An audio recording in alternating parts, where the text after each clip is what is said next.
Hey, what's up, folks? It's Jamie here. Just had lunch with a friend of mine, and we've been friends for many, many years. Used to work together in finance back in the day, and she's still in a similar role, funnily enough.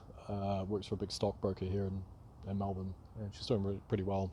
And but she lamented we literally had 1 hour to catch up, which is fine. You know, that's standard lunch break. And she was asking, so what are you doing for the afternoon? I said, oh, look, I'll probably go for a bit of a walk. I normally go for a big walk around in the afternoon and go sit in the park and think about life. And I'll show you guys the view. Check that out. It's just really peaceful here, really, really peaceful. So I like sitting here with my thoughts and mulling over different marketing strategies and different aspects of life, things like that. But the reason I wanted to mention this, I don't even know. Do I need to hold that? I don't know. Let's find out. Reason I put this video together is a couple of reasons, but one is it dawned on me, if you are a coach, course creator, consultant, affiliate marketer, network marketer, you know, anyone that derives their income from home, how utterly fortunate we really are if you're doing it full time. And also to plant a couple of seeds of hope for those of you that are still gainfully employed and you're trying to bridge the gap to, you know, make enough income to be able to quit and go full time. And just kind of paint some of the realities of the stuff as well. So what I will say is, you know, there are downsides of doing this stuff full time, first and foremost. So I'll start with the bad. One is that, you know, if you stop working, then your business stops working, right? So it's important that you start to develop recurring income as part of what you're doing. I would argue that you probably want to do that from day one, but also considering the lifetime customer value of your clients. You are going to make more typically from a high ticket offer as opposed to a low ticket recurring. And obviously, in order to make any decent income with low ticket recurring, you need volume. What I've kind of gone down is the path of a couple of things. I guess number one is I have somewhat of a hybrid. So I have a high ticket recurring. I have a multitude of low ticket recurring things, and you know, I'm able to serve my audience at completely different levels, which then allows me to slowly build up my recurring income over time. What you got to understand though, especially in the B2C marketplace, business to consumer, is that unless there is a fundamental need for whatever it is that you have to be part of the overall structure of that person's business, the attrition rate, the natural inflation is extraordinarily high with recurring income products, extraordinarily high. 30+%, I would argue, maybe more, depending on the product, pricing, who the person is, etc., right? So be prepared for that, because it means that you can't just like do the work once and that's it, right? You need to be actively building. So even with recurring passive income stuff, you still need to be building. You still need to be pouring some sort of energy in one side in order to equate to the passivity on the other side, basically. It's not something that most people talk about because they just think, oh, you know, if you want passive income, you do the work once and then you get paid forever, which sounds great in the grand scheme of things. It doesn't quite work like that. That's the only problem. So the other thing is that, you know, sometimes you work long hours.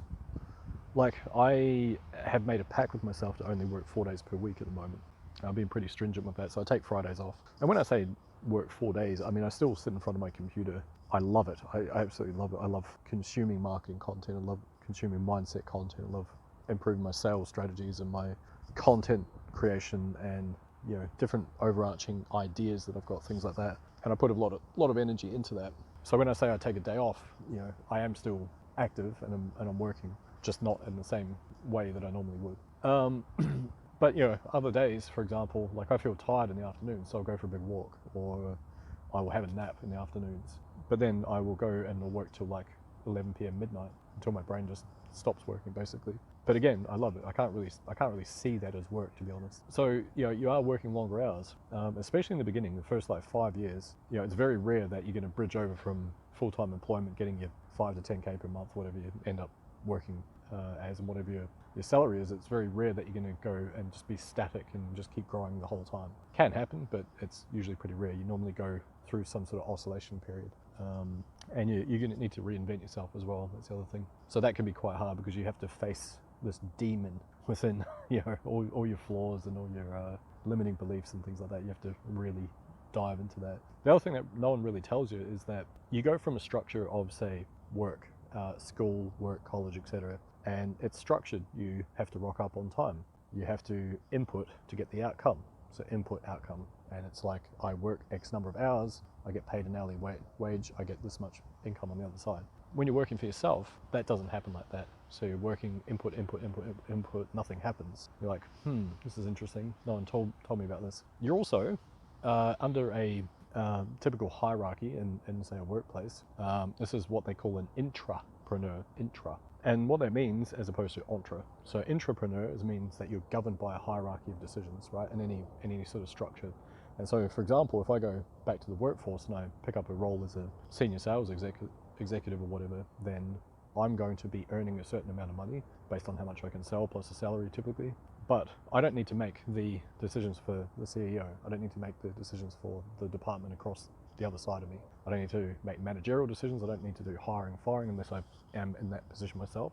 And so there's only a finite set of decisions that I need to make every day. And in those types of environments, not that crazy. It's just like make a call or you go and visit someone and sell some stuff. Basically, it's not overly goes outside the confines of that. Now, what happens when you're self-employed is you have to make all the decisions. You are the marketing department, you're the sales department, you're the managerial team, you're the hirer and firer, you are the person that manages the HR and the days off and the mental health and the all that type of stuff. You have to do all of it. You have to make all of those decisions, and that is an extraordinarily foreign concept for most people, because we, like I say, we are usually governed within a hierarchy of decisions. So that's not something that you can't really learn it. You have to kind of just throw yourself into it. What that also means is that because you tend to lack structure, that can be quite tricky.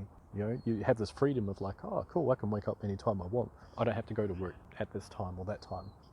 And so then that can be really tricky, because a lot of the time you are having to create that yourself, and then you lose focus, you lose discipline. So you have to then teach yourself to become self-motivated, self-disciplined. And you might have been in a workplace, might have been really self-motivated, but there's still an element of it that is completely different when you're self-employed, because you have all this freedom all of a sudden.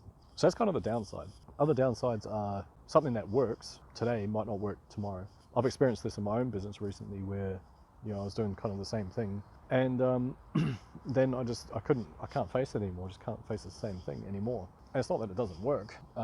It's just that I don't have the energy for it. I've got too many things on the go. I'm managing too many people and too many moving parts within my business. So I've had to restructure everything, which means, unfortunately, you're going to have to let go of something.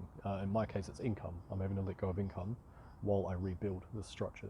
And that's fine. It's all part of the game. So those are kind of the bad things. Now, the reason why I wanted to put this video together, like I say, is I caught up with my friend, and she was lamenting the fact that she had to go back to work. She was kind of pissed off about it. And I was like, cool, I'm going to go sit in the park and go enjoy the view. I'll go do some work tonight, etc. But that's it, my choice. I still have to work, but I can, sit in the park for a couple of hours, and that's it.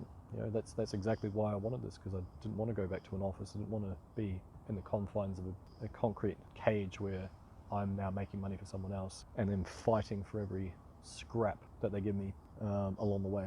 And so the purpose of the video really is just to get you guys to acknowledge, like, if you are self-employed and sometimes you go through a bit of a mental battle with this stuff, but accept how fucking amazing it is. Like, how incredibly privileged, how incredibly powerful it is that we have this opportunity. And don't take it for granted.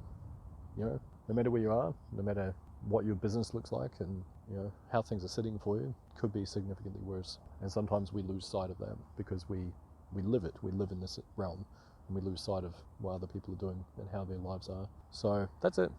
Keep the faith, look after yourself, be grateful for the fact that you are self-employed. It is categorically worth it for all the trials and tribulations that it brings. And anyone else that isn't self-employed and you're looking into that, like I say, don't be blind to how it is. Don't buy all the bullshit that's out there. And just understand that it's going to take a lot of work, and but it's worth it, to live how you choose to live. It's pretty damn cool. So anyway, guys, little chat for you guys. Hopefully you're doing well. Hopefully you get a bit of value out of this one. And yeah, thanks very much. Drop a comment. Love to know your thoughts below. What are your thoughts on all this stuff? Anything that's been a surprise as a self-employed person? Love to hear it. All right, guys, have a good one.